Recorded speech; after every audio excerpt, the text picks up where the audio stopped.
대의학서 800종을 집대성한 이 책엔 산수유 열매를 으깨 얼굴에 난 창에 바르면 효능이 좋다고 적혀 있다.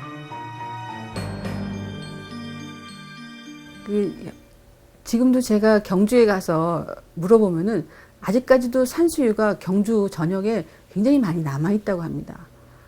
그런데 이 산수유를 그 경문왕이 대나무 밭에 대대적으로 심었다고 했는데, 그렇다면은 이것은 사실 어떻게 보면은 경문왕이 약초밭을 개발했다고 볼 수도 있습니다.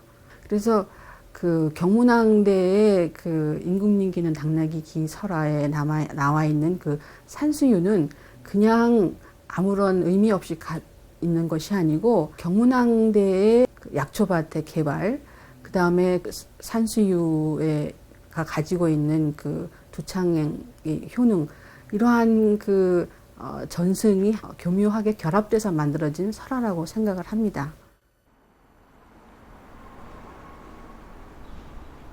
천연두가 창궐하자 신라 조정은 대대적으로 약사부를 조성하고 약사불 신앙을 장려했다. 약사불은 중생의 질병을 고쳐주고 건강과 장수를 이루어주는 부처다. 약사열에는 왼쪽 손에 치료약이 든 약합을 받들고 있다. 역병이 기승을 부릴수록 신라 하대의 불교는 민간 신앙과 결합해 약사 신앙으로 급속히 재편됐다. 신라 하대의 역병 기록과 연구를 검토해 보면 처용 설화를 새롭게 해석할 수 있는 길이 열린다. 처용은 무속의 힘으로 민간의 역병을 치료했고 처용의 아내를 범한 역신은 바로 천연두였던 것이다. 자기 부인에게 역신, 즉 역귀가 침범을 했어요. 그걸 다른 얘기하면 부인이 병이 걸린 거죠. 역귀가 들렸다는 거, 역신이 부인을 침범했다는 얘기는 부인이 병이 걸렸어요. 그 병이 걸렸는데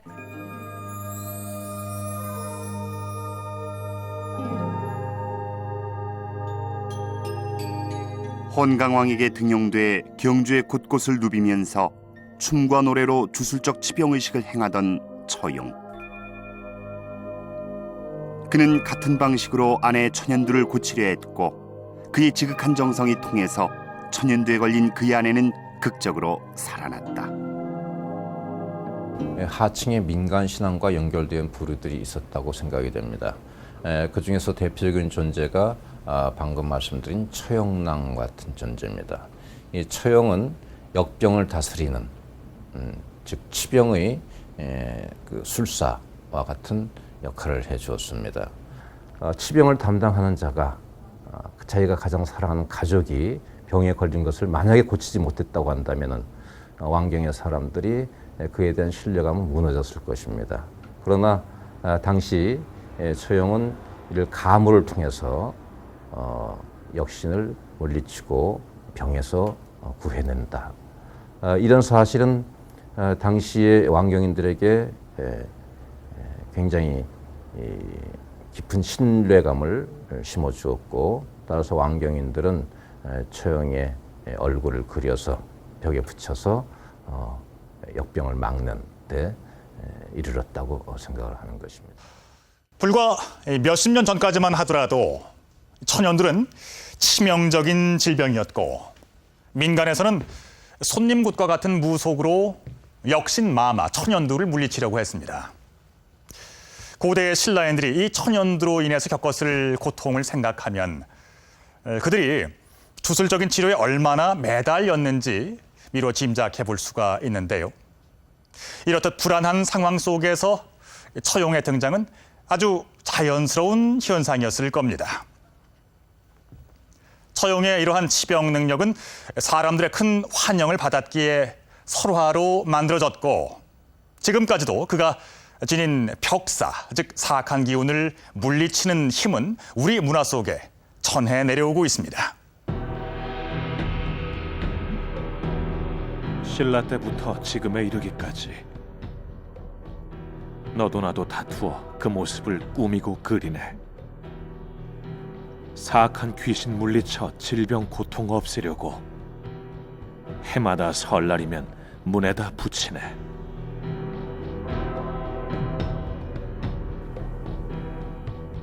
역신 천연두를 물리친 처용의 위력은 600년이 지난 조선 초기의 사람들에게도 커다란 위안이 됐다. 사람들은 역신과 재앙을 막으려고 부적을 태워서 그 재를 물에 타먹기도 했다. 다음부터는 당신의 얼굴을 그린 것만 봐도 내가 나타나지 않겠다. 그래서 우리나라에서는 그 다음부터는 처용의 얼굴을 그려서 문에 붙이죠. 그래서 잡기가 들어오는 걸 막는. 그래서 문신이 된단 말이에요. 처용이. 그래서 병을 쫓는 그런 역할을 하다가 문신의 역할을 해요.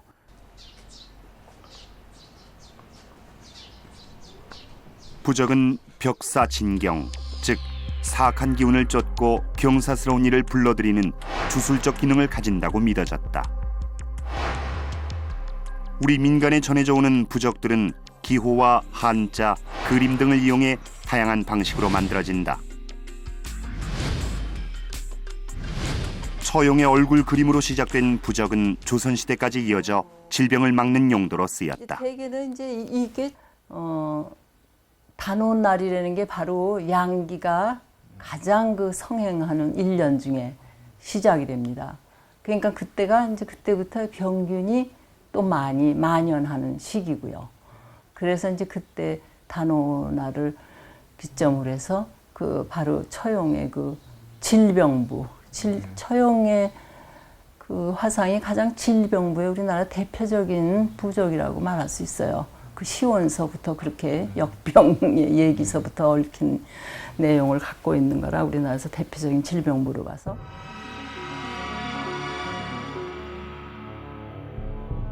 역신을 물리치는 처용의 힘은 노래와 춤으로도 표현돼 전해져 내려온다.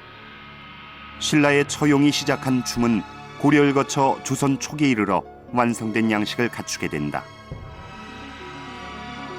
처용은 관리들이 쓰는 사모를 쓰고 귀신이 싫어하는 모란 꽃을 꽂은 모습으로 그려졌다.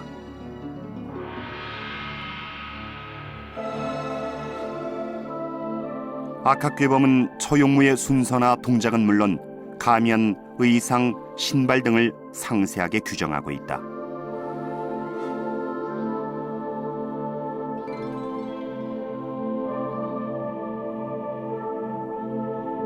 음력으로 한 해가 끝나가는 섣달 금음날,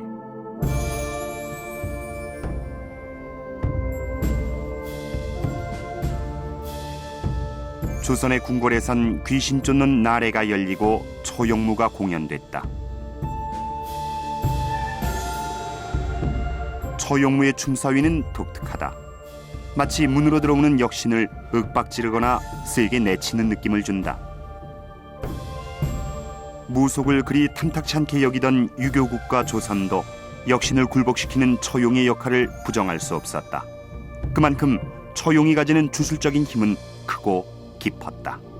그래서 1년의 맨 마지막 날 제석일에 그런 병귀신 쫓는 행사를 고려시대에 할 때 자연스럽게 이미 신라시대부터 처용이 그런 역할을 해왔으니까 우리나라에는 중국의 나라에 없는 등장인물인 처용이 등장하게 된 거죠. 근데 재미있는 것은 이제 처용이 등장해가지고 춤을 춘단 말이에요. 고려시대에는 한 명이 추다가 두 명이 췄는데 조선시대가 되면 5명이 추면서 나라에서 굉장히 중요한 역할을 하거든요.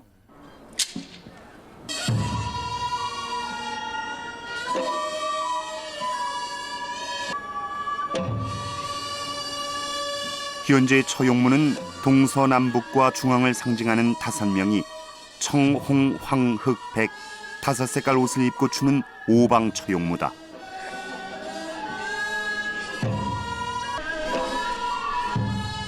처용무는 연말의 나래뿐 아니라 궁중에서 열리는 진찬이나 진연 같은 큰 잔치 때도 자주 공연됐다.